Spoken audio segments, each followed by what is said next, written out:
حضرت محمد صلی اللہ علیہ وآلہ وسلم نے ارشاد فرمایا، جو آدمی اللہ اور رسول پر ایمان لایا ہے اس کو لازم ہے کہ وہ اپنے ہمسائے کے ساتھ نیکی سے پیش آیا کرے۔ رسول اکرم صلی اللہ علیہ وآلہ وسلم نے فرمایا، جو شخص دن بھر میں 100 مرتبہ یہ دعا پڑھے گا، لا الہ الا اللہ وحدہ لا شریک لہ لہ الملک ولہ الحمد وہو علی کل شیء قدیر، تو اسے 10 غلام آزاد کرنے کے برابر ثواب ملے گا، 100 نیکیاں اس کے نامہ اعمال میں لکھی جائیں گی اور 100 برائیاں اس سے مٹا دی جائیں گی۔ اس روز دن بھر یہ دعا شیطان سے اس کی حفاظت کرتی رہے گی یہاں تک کہ شام ہو جائے اور کوئی شخص اس سے بہتر عمل لے کر نہ آئے گا مگر جو اس سے بھی زیادہ یہ کلمہ پڑھ لے۔ جناب رسول کریم صلی اللہ علیہ وآلہ وسلم پریشانی کے وقت یہ دعا کرتے تھے، لا الہ الا اللہ العظیم الحلیم، لا الہ الا اللہ رب العرش العظیم، لا الہ الا اللہ رب السماوات و رب العرش الکریم۔ ترجمہ: کوئی معبود اللہ کے سوا نہیں جو عظیم ہے اور بردبار ہے، کوئی معبود اللہ کے سوا نہیں جو عرش عظیم کا رب ہے، کوئی معبود اللہ کے سوا نہیں جو آسمانوں کا رب ہے اور عرش کریم کا رب ہے۔ نبی کریم صلی اللہ علیہ وآلہ وسلم نے فرمایا، میرے پاس جبرائیل علیہ السلام آئے اور مجھے بشارت دی کہ جو شخص اس حال میں مرے گا کہ وہ اللہ کے ساتھ کسی کو شریک نہیں ٹھہراتا ہوگا تو وہ جنت میں جائے گا۔ میں نے پوچھا، گو اس نے چوری اور زنا بھی کی ہو؟ فرمایا کہ گو اس نے چوری اور زنا بھی کی ہو۔ رسول کریم صلی اللہ علیہ وآلہ وسلم نے فرمایا، منافق کی 3 علامتیں ہیں، جب بات کرے جھوٹ بولے، جب وعدہ کرے اس کے خلاف کرے اور جب اس کو امین بنایا جائے تو خیانت کرے۔ حضرت محمد صلی اللہ علیہ وآلہ وسلم نے فرمایا کہ مسلمان کو گالی دینے سے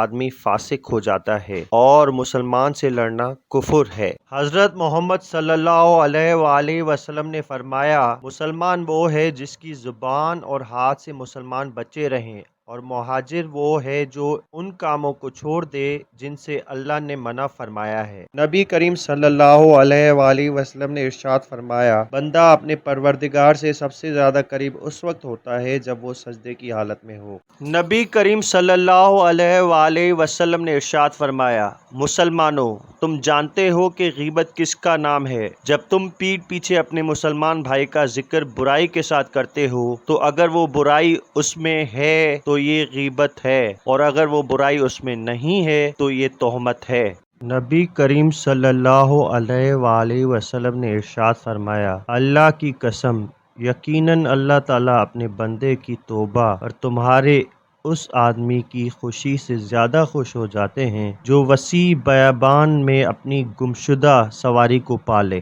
نبی کریم صلی اللہ علیہ وآلہ وسلم نے ارشاد فرمایا، میں نے تمہارے درمیان 2 چیزیں چھوڑی ہیں، جب تک ان کا دامن تھامے رہو گے ہرگز کبھی گمراہ نہیں ہوگے، اللہ کی کتاب اور اس کے رسول صلی اللہ علیہ وآلہ وسلم کی سنت۔ رسول کریم صلی اللہ علیہ وآلہ وسلم نے فرمایا، ایک مسلمان دوسرے مسلمان کا بھائی ہے، بس اس پر ظلم نہ کرے اور نہ ظلم ہونے دے۔ جو شخص اپنے بھائی کی ضرورت پوری کرے اللہ تعالیٰ اس کی ضرورت پوری کرے گا۔ جو شخص کسی مسلمان کی ایک مصیبت کو دور کرے اللہ تعالیٰ اس کی قیامت کی مصیبت میں سے ایک بڑی مصیبت کو دور فرمائے گا، اور جو شخص کسی مسلمان کے عیب کو چھپائے اللہ تعالیٰ قیامت میں اس کے عیب چھپائے گا۔ رسول کریم صلی اللہ علیہ وآلہ وسلم نے فرمایا، جب اللہ تعالیٰ مخلوق کو پیدا کر چکا تو اپنی کتاب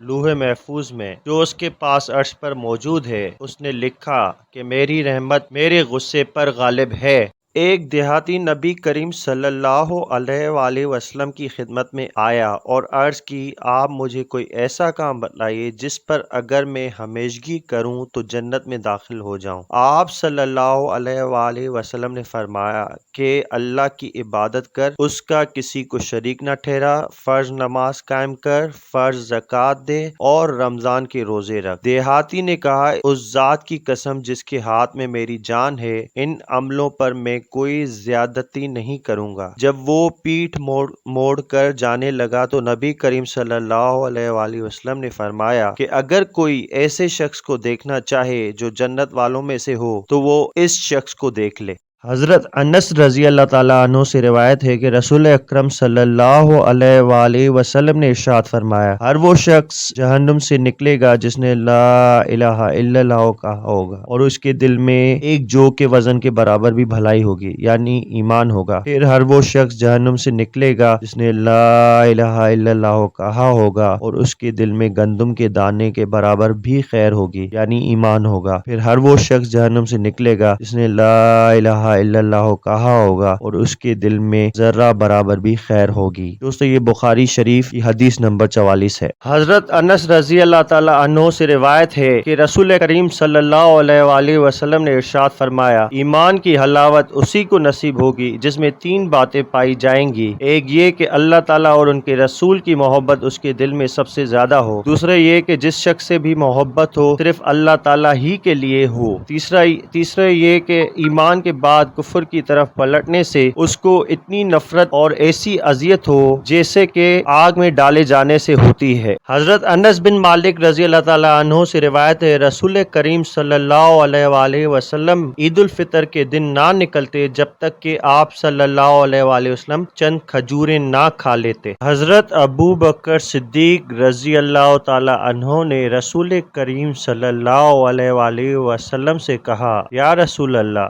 مجھے ایسی دعا سکھائیے جو میں اپنی نماز میں کیا کروں۔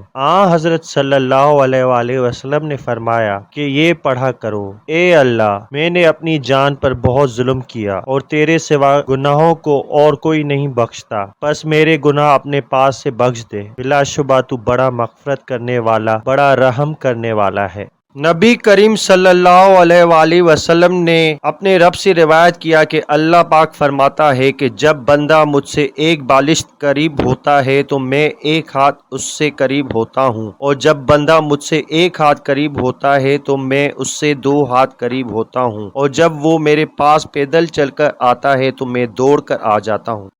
حضرت صلی اللہ علیہ وآلہ وسلم نے فرمایا، 2 کلمے ایسے ہیں جو اللہ تبارک و تعالیٰ کو بہت ہی پسند ہیں، جو زبان پر ہلکے ہیں اور قیامت کے دن اعمال کے ترازو میں بوجھل اور باوزن ہوں گے۔ وہ کلمات مبارکہ یہ ہیں، سبحان اللہ و بحمدہ، سبحان اللہ العظیم۔ نبی کریم صلی اللہ علیہ وآلہ وسلم نے فرمایا، لوگوں پر ایک ایسا زمانہ آئے گا کہ انسان کوئی پرواہ نہیں کرے گا کہ جو اس نے حاصل کیا ہے وہ حلال سے ہے یا حرام سے ہے۔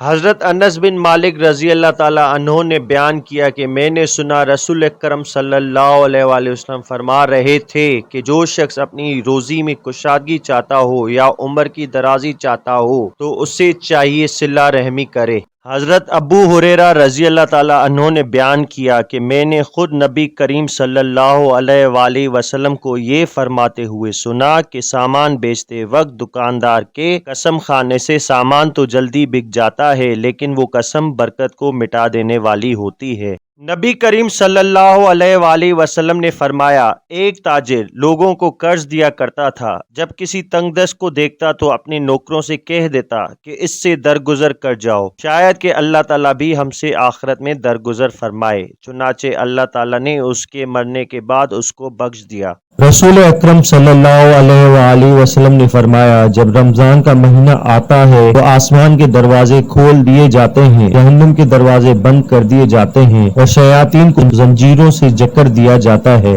رسول اکرم صلی اللہ علیہ وآلہ وسلم نے فرمایا، جنت کا ایک دروازہ ہے جسے ریان کہا جاتا ہے، قیامت کے دن اس دروازے سے صرف روزے دار ہی جنت میں داخل ہوں گے، ان کے سوا اور کوئی اس میں سے نہیں داخل ہوگا۔ جناب رسول اکرم صلی اللہ علیہ وآلہ وسلم نے فرمایا، اگر کوئی شخص جھوٹ بولنا اور دغا بازی کرنا روزے رکھ کر بھی نہ چھوڑے تو اللہ تعالیٰ کو اس کی کوئی ضرورت نہیں کہ وہ اپنا کھانا پینا چھوڑ دے۔ حضرت صلی اللہ علیہ وآلہ وسلم نے فرمایا، جس نے رمضان کے روزے ایمان اور خالص نیت کے ساتھ رکھے اس کے پچھلے گناہ بخش دیے جاتے ہیں۔ رسول کریم صلی اللہ علیہ وآلہ وسلم نے فرمایا، جو اللہ کے راستے میں دو چیزیں خرچ کرے گا اسے فرشتے جنت کے دروازے سے بلائیں گے کہ اے اللہ کے بندے، یہ دروازہ اچھا ہے۔ پھر جو شخص نمازی ہوگا اسے نماز کے دروازے سے بلایا جائے گا، جو مجاہد ہوگا اسے جہاد کے دروازے سے بلایا جائے گا، جو روزے دار ہوگا اسے باب الریان سے بلایا جائے گا، اور جو